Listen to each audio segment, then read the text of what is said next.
بسم اللہ الرحمن الرحیم۔ السلام علیکم ویورز، آپ کا میزبان انجینئر ڈاکٹر ساجد اقبال ایک نئی ویڈیو کے ساتھ آپ کی خدمت میں حاضر ہے۔ اس چیپٹر کا ٹائٹل ہے اسلام آباد میں امریکی سفارت خانہ شعلوں کی لپیٹ میں۔ پاکستان پر طلوع ہونے والا ہر سورج اپنے ساتھ کوئی نہ کوئی نئی اور انوکھی خبر لے کر وارد ہوتا ہے۔ ہماری تاریخ کے اوراق کئی ایسی انہونیوں سے بھرے ہوئے ہیں۔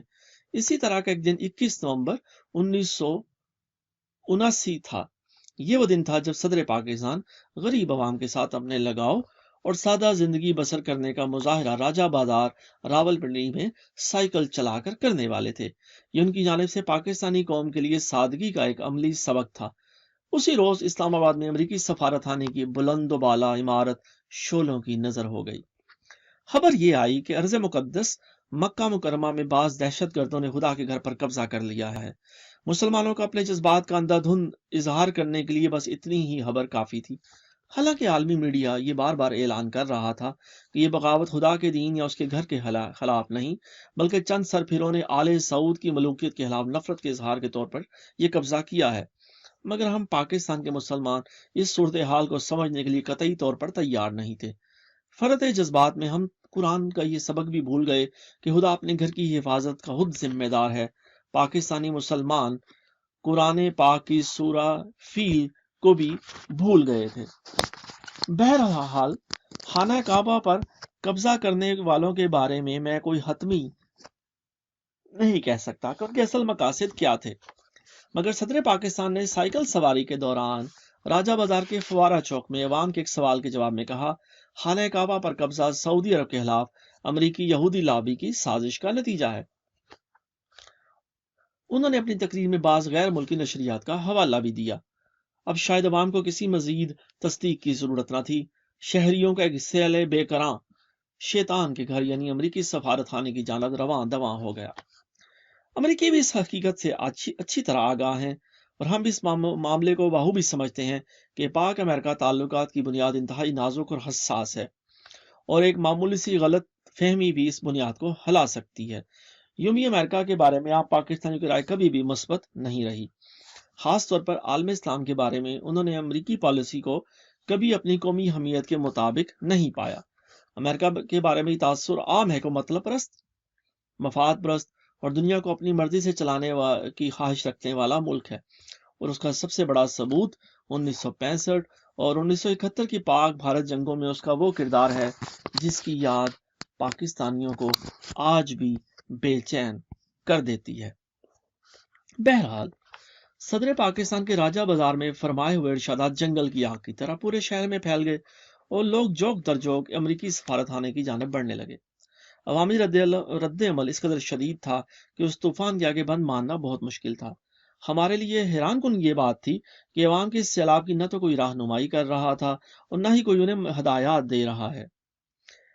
نفرت اور غم و غصے کی ایک لہر تھی جو اس طوفان بلا کو اس مرکز کی جانب لے کر جا رہی تھی جو تمام برائیوں کی ماج کا جاسوسی کا بڑا مرکز اسلام آباد میں امریکی سفارت خانہ تھا۔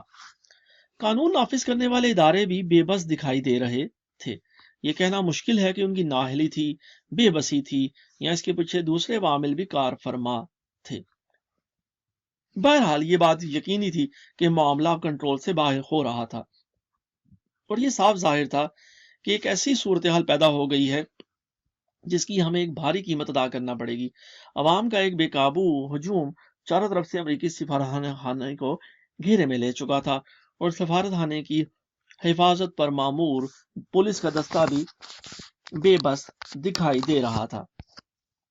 اس اثناء میں لوگوں نے یہود و ہنود کے خلاف نعرہ بازی اور عمارت پر پتھراؤ کرنا شروع کر دیا۔ ہجوم کی طاقت کے پیش نظر امریکی میرین گارڈز نے سفارت خانے کی پہلی منزل پر اپنی پوزیشنیں سنبھال لیں۔ پتھراؤ نے جب شدت اختیار کی تو اچانک ان امریکی محافظہ نے ہجوم پر فائر کھول دیا، جس کے نتیجے میں مظاہرین میں سے ایک نوجوان وہیں ڈھیر ہو گیا۔ اس کی موت گویا جلتی پر تیل چھڑکنے کا باعث بنی۔ یہ ممکن تھا کہ لوگ نعرہ بازی اور پتھراؤ کے بعد گھروں کو چلے جاتے، لیکن امریکن گارڈز کی فائرنگ اور نوجوان کی ہلاکت سے صورتحال قابو سے باہر ہو گئی۔ سفارت خانے کی حفاظت پر معمور پولیس کا عملہ بھی بوکھلا گیا۔ وہ سمجھے کہ امریکی میرینز نے کنٹرول سنبھال لیا اور انہوں نے وہیں سے کھسک جانے میں ہی عافیت سمجھی۔ اس دوران ہجوم میں شامل ایک لڑکے نے ایک پولیس والے سے رائفل چھین لی۔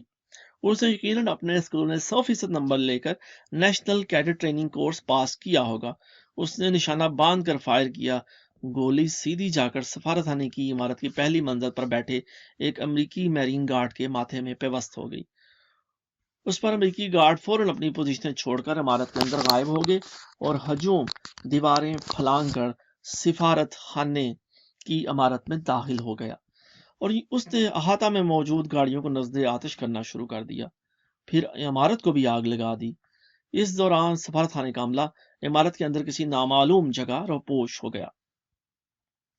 امریکی سفارت خانے میں آگ و خون کا یہ کھیل جاری تھا کہ ہمیں CIA کے ایک افسر کا فون موصول ہوا جو سرکاری طور پر ISI سے منسلک تھا۔ اس نے جنرل اختر سے مدد کی درخواست کی۔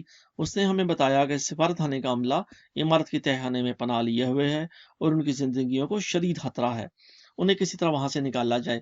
معاملہ انتہائی تشویشناک ہے اور بہت سے امریکیوں کی زندگیوں کو خطرہ ہے۔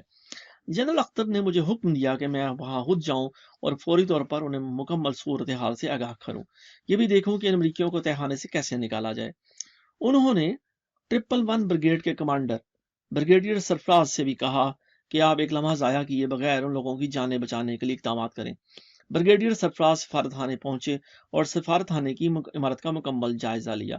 کینٹین کے پاس چند امریکی جھاڑیوں میں چھپے بیٹھے تھے، وہ انہیں وہاں سے نکال کر باہر لے آئے اور اطلاع دی کہ اب سفارت خانے میں کوئی امریکی نہیں۔ جھاڑیوں سے برآمد ہونے والے ان امریکیوں کو بھی اپنے ساتھیوں کے بارے کچھ علم نہیں تھا۔ ان کا کہنا تھا جس وقت جلوس آیا ہے وہ کینٹین میں دوپہر کا کھانا کھا رہے تھے۔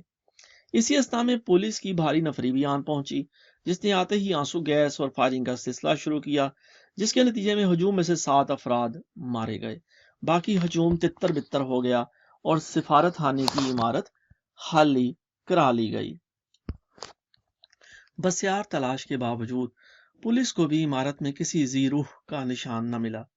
تاہم انہیں بتایا گیا کہ بعض طلباء چند امریکیوں کو اغوا کر کے قائد اعظم یونیورسٹی کے ہاسٹل میں لے گئے ہیں۔ پولیس ہاسٹل پہنچی اور بغیر کسی مزاحمت کے ان امریکیوں کو طلباء کی قید سے آزاد کروا کے لے آئی۔ بہر صورت جب میں امریکی سفارت خانے پہنچا تو آگ کے شعلے عمارت کی پہلی منزل کی طرف لپک رہے تھے۔ محض چند تماشائی وہاں موجود تھے اور چند لان میں عصر کی نماز ادا کر رہے تھے۔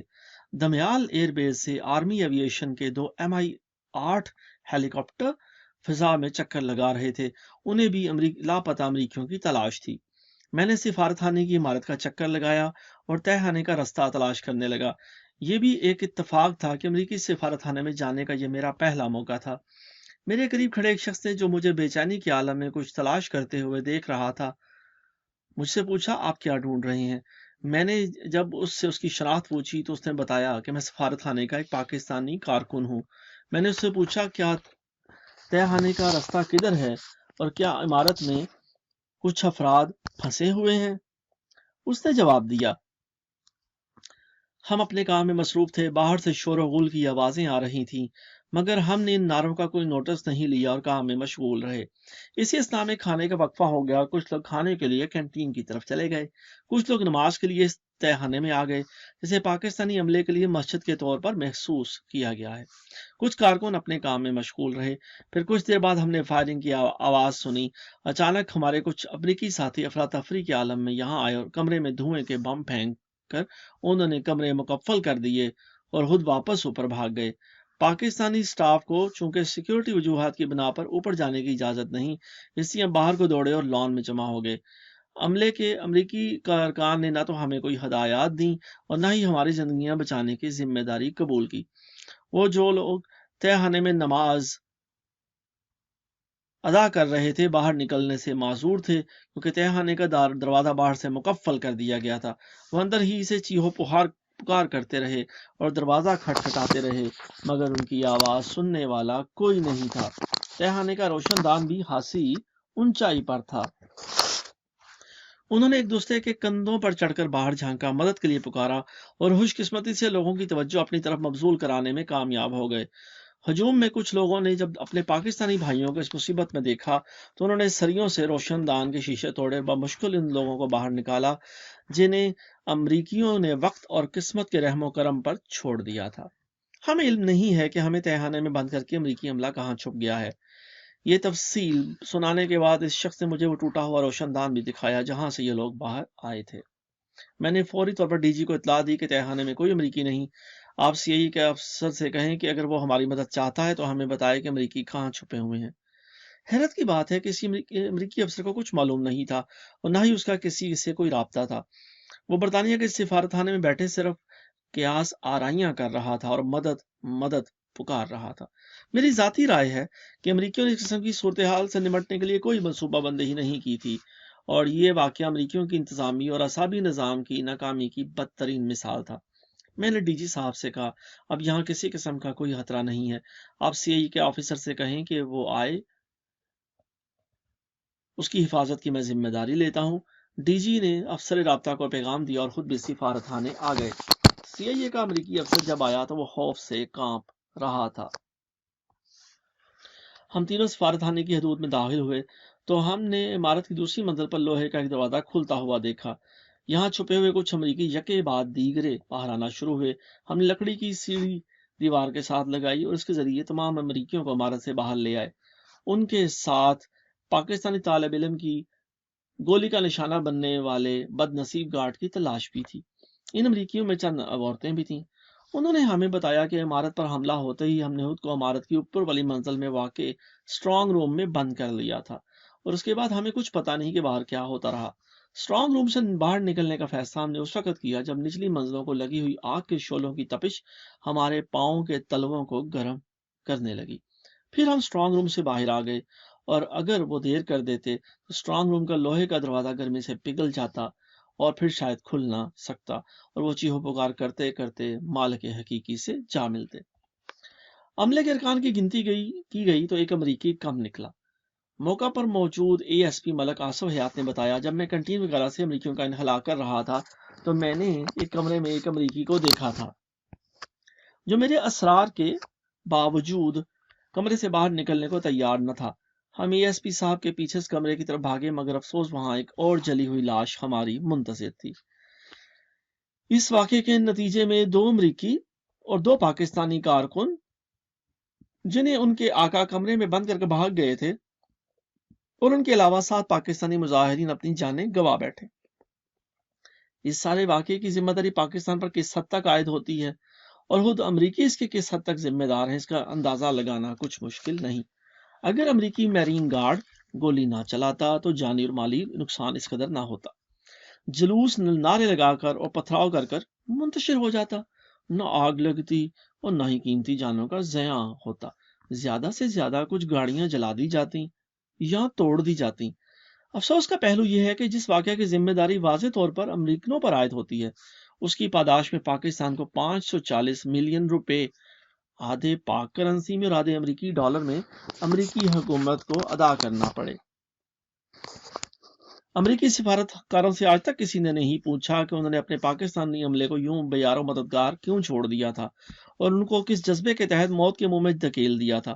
اسٹرانگ روم میں بند 70 امریکی اگر وہیں آگ کے شعلوں کی نظر ہو جاتے تو اس کی ذمہ داری کس پر عائد ہوتی؟ ان پاکستانیوں کی موت کا ازالہ کون کرتا جنہیں تہخانے میں مقفل کر دیا گیا تھا؟ امریکی گارڈ کو اجازت کس نے دی کہ وہ پاکستانی مظاہرین پر فائرنگ کرے؟ امریکی سفارت خانے کے پاس بات کا کیا جواز تھا کہ اس قسم کی صورتحال سے نمٹنے کے لیے انہوں نے سفارت خانے کی عمارت میں کوئی ہنگامی منصوبہ بندی نہیں کر رکھی تھی؟ تاہم یہ امید کی جا سکتی ہے کہ امریکیوں نے اس واقعہ سے یقیناً کچھ سبق تو سیکھے ہوں گے۔ ویورز، آپ کی توجہ کا بہت بہت شکریہ۔